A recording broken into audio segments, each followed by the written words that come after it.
was okay. Today I'm going to be talking about the new movie Lizzie, which is about Lizzie Borden. It just came out pretty recently, had a very limited release in theaters, but if you have the chance to see it, even though I'm not a huge fan of it, I would still recommend going to see it. As a kid growing up in New England, I was always fascinated by Lizzie Borden. Of course, there's like the nursery rhyme that I'm sure you guys are pretty familiar with at this point, and I still remember being totally amazed when I found out that she was a real person and that the whole thing happened pretty close to where I grew up. Since the Borden family murders were so famous, there's so much Lizzie Borden content out there. There's TV shows, movies, documentaries. There's this show that my parents really like, Lizzie Borden Took an Axe. Honestly, I've never watched it. I just heard the concept of it and really was not interested. Basically, it's about this fictional storyline where Lizzie Borden gets away with the murders of her father and stepmother. Then what would happen if she went on to become a serial axe murderer after that?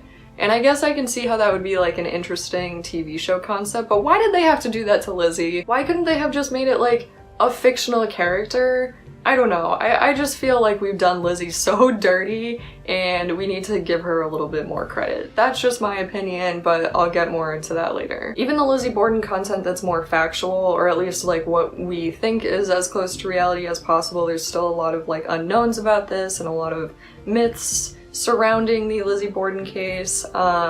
Even that content that tries to be a little bit more close to truth is still so biased with painting Lizzie as this completely crazy axe murderer, and we don't even know if she did it. So I think that that's like pretty unfair and also kind of distracts from all of the really interesting aspects of this case, because I think even if she did do it, there's so much to this story that deserves to be looked at and thought about and told, and I think that these other aspects to the story are way more important than like this hyper sensationalized story about this crazy axe murdering woman. In that regard, I think that this is the first piece of Lizzie Borden content that I've ever seen that was kind of the middle of the road. It was definitely closer to facts, or at least what we think are the facts. Again, a lot of this is speculation, but we do know a pretty good amount about the case, more than people think, and I think that this movie was pretty close to that, but unfortunately they did show the murder at the end of the movie and it went right back to this whole trope of painting Lizzie as this crazy axe murderer. Now, I saw this movie with my boyfriend Anthony and he really liked it, and I liked all the same things that he liked about it, but there was a lot missing from the movie that I just really wanted to see, and it kind of left me a little unsatisfied at the end. He thought it was great, so I don't know, maybe we can talk to him about it at some point, but I just thought it left a lot to be desired. A while back, around the time that Anthony and I first started dating, I think, we spent a night at the Lizzie Borden Bed and Breakfast, which is actually a bed and breakfast that's hosted in the actual house that Lizzie Borden grew up in where the murders took place. It was such a cool experience, and we were lucky enough to have the most enthusiastic and knowledgeable host that I could ever imagine, so huge thank you to Jack and your wife, and I'm so sorry I can't remember your wife's name, but Jack was amazing. He was so funny and clearly really passionate about Lizzie Borden and the history of the house and the history of the case and some of the uncovered details that people don't really like to discuss, or things that people kind of ignore about the person that Lizzie was. So that was a really cool eye-opening experience for us, and I am so glad that we went there. Also, I got this shirt there. Everything I need to know about anger management I learned from Lizzie Borden. If you live in New England, you definitely know that it's like pretty commercialized by now, but what are you gonna do? It's a super interesting part of our history and I don't mind it. I don't know. I thought it was super fun. So while we were staying at the Lizzie Borden house during the historical like informational tour that we got, we learned a lot of really cool details that I didn't know before and that were really interesting to see in this new movie Lizzie. Specifically her relationship with Bridget Sullivan. We also ended up staying in Andrew Borden's bedroom, which is not where one of the murders took place, but it was still like really spooky. It was a really cool spot to stay for the night, and they definitely encourage like ghost hunting and kind of exploring the spooky aspect. They actually have Ouija boards like everywhere throughout the house, and they encourage you to go and do like night exploration as long as you don't disturb the other guests, and up until like bedtime all the rooms are open so you can go and explore all the rooms, and then you know you get your private bedroom for the night. Anyway, enough about the Lizzie Borden bed and breakfast, back to the movie. There were a lot of cool details that I found either by doing research or from our hosts at the bed and breakfast that I found really fascinating, and I was pretty disappointed to not see them in the movie, and I think that's the main reason why I didn't walk out super satisfied by this. It was just like some of my favorite details were left out, and that kind of sucked. The first and worst thing that was left out of the movie, which I think anyone might be bothered by, is that there was basically no character development for Lizzie. You got to the end of the movie and you still had no idea about the type of person that she was. So if I had to describe the character of the Lizzie in this movie, I would have to describe it as a pretty thin Lizzie.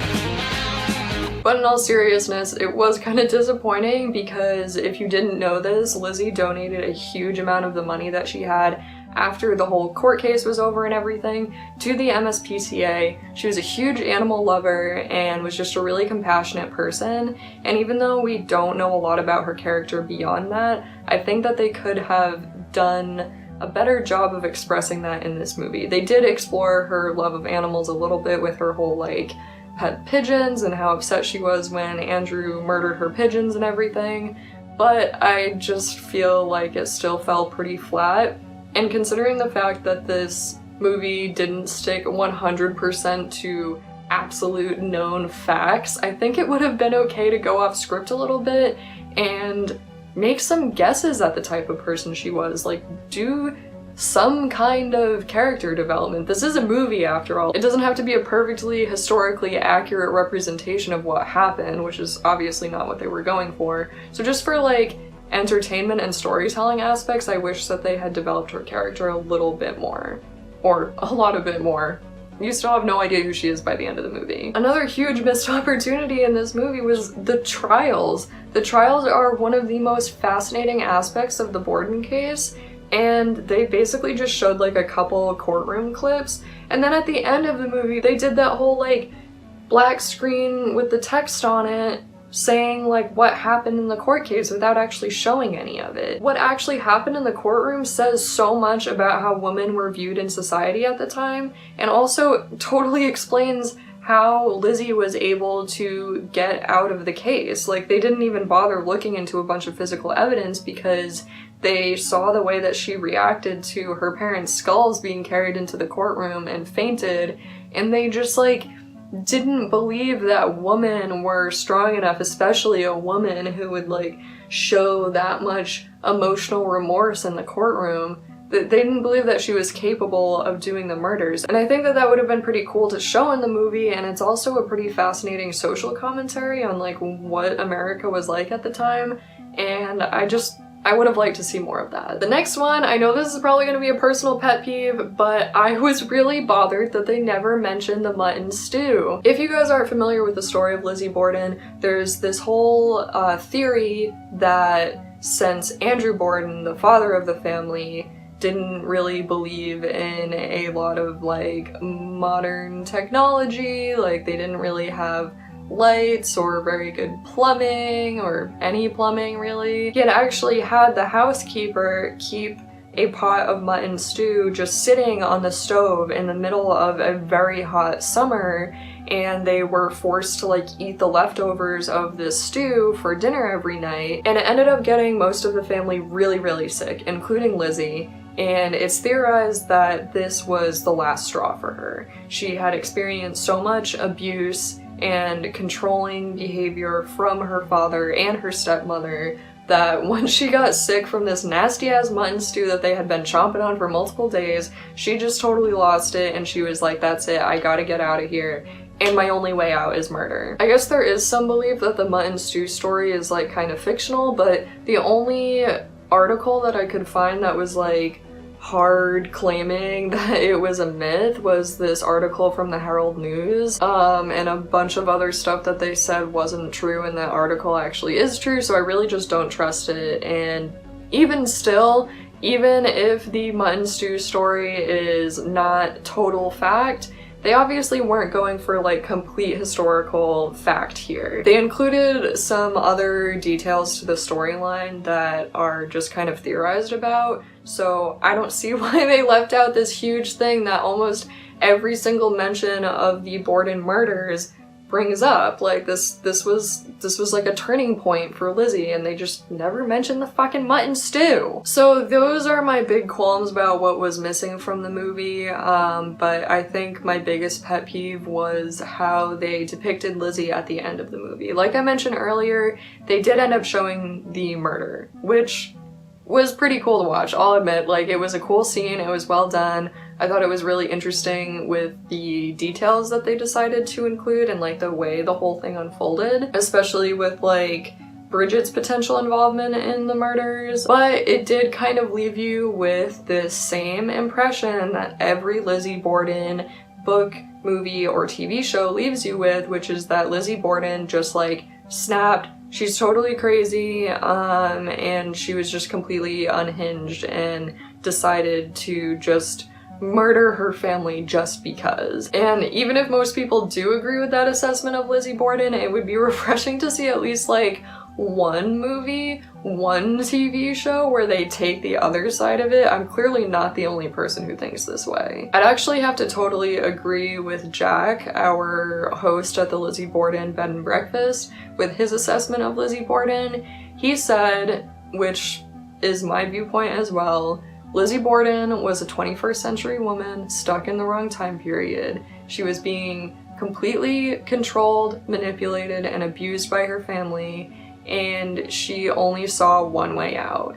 And even though we can't prove that she murdered her parents, if the things that we know are probably fact about the way that she was treated and the control and manipulation her family had over her, I don't know if I can really blame her. She was running out of time to live her life as a young adult, and she was stuck in this really awful situation, and due to her health problems and some behavioral problems, they basically marked her as this totally insane person even before the murders. So her chances of leaving her family, of being independent, of having an impact on her society were so low.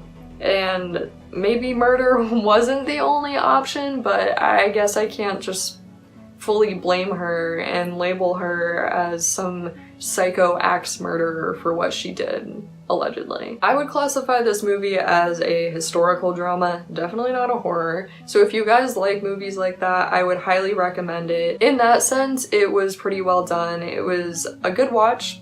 I liked the writing, I liked the acting. I think some of the character development left a lot to be desired, especially with Lizzie's character, as I mentioned earlier. But besides that, it was an entertaining watch, so if you guys like historical dramas, definitely go watch it. Or obviously, if you're a Lizzie Borden fan or you're interested in the case of the Borden family murders, I would definitely go see it. I think that a lot of the details they included are things that are not communicated all the time, and it was cool to see someone who actually cared about the history making a movie about this whole thing. Overall, I'd say it's a bit of a missed opportunity, but definitely still worth a watch. Let me know in the comments down below what you guys thought of the new 2018 Lizzie movie, if you guys have seen it. Like this video if you liked it, and subscribe for some more videos from me, and I will see you guys next time.